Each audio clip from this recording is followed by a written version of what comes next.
সারা দেশ থেকে রাতভর বিএনপি নেতাকর্মীরা ঢাকায় আসে বেগম খালেদা জিয়ার জানাজায় অংশ নিতে। সকালেও ছিল নেতাকর্মীদের স্রোত। গণতন্ত্র আন্দোলনের প্রতীক বেগম খালেদা জিয়ার প্রতি শেষ শ্রদ্ধা জানাতে দূর দূরান্ত থেকে ঢাকার উদ্দেশ্যে রওনা হন নেতাকর্মী ও সাধারণ মানুষ। পাপরিকা আর মেক্সিকান মশলার মাইন্ড ব্লাস্টিং ফ্লেভারের ডিটোস পার্টি হবে জোস যদি থাকে ডিটোস।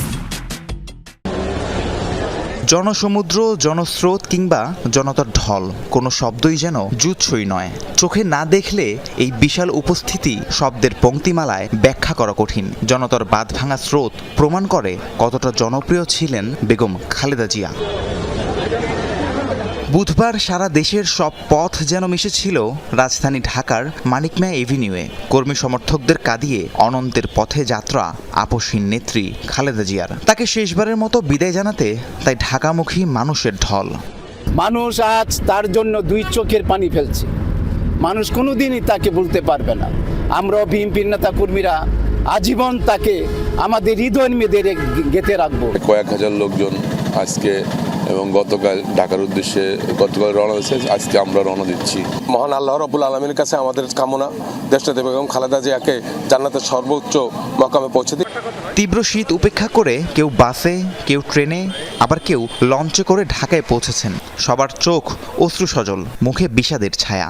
মূলত খালেদা জিয়ার মৃত্যুর খবর প্রচারের পর থেকেই সারা দেশ থেকে মানুষ ঢাকায় রওনা দেন। দল মতের ঊর্ধ্বে উঠে সর্বস্তরের মানুষ অংশ নেন তিনবারের সাবেক প্রধানমন্ত্রী বর্ষিয়ান এই রাজনীতিকে জানা যায়। শীত উপেক্ষা করে সর্বোত্তক পরিবার, গোপালগঞ্জের জাতীয়তাবাদী পরিবারের যত লোক আমরা আছি, আমাদের বেশিরভাগই লোকই আমরা জানাজায় এবং দাফন কাজে সম্পন্ন করার জন্য আমরা রওনা দিচ্ছি। দেশনেত্রী বেগম খালেদা জিয়াকে রুহের মাগফিরাত কামনা করার জন্য এবং তার প্রতি শেষ শ্রদ্ধা জানানোর জন্য আজকে আমরা ঢাকায় রওনা হয়েছি। জাতীয় সংসদ ভবনের ভেতরের মাঠ, বাইরের অংশ এবং মানিক মিয়া এভিনিউ ছাড়িয়ে কয়েক কিলোমিটার জুড়ে ছিল খালেদা জিয়ার জানাজায় অংশ নেয়া মানুষের ঢল।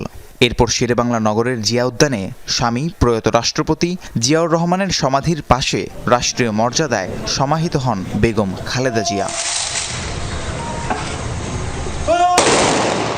রাহিম সারোয়ার, যমুনা নিউজ।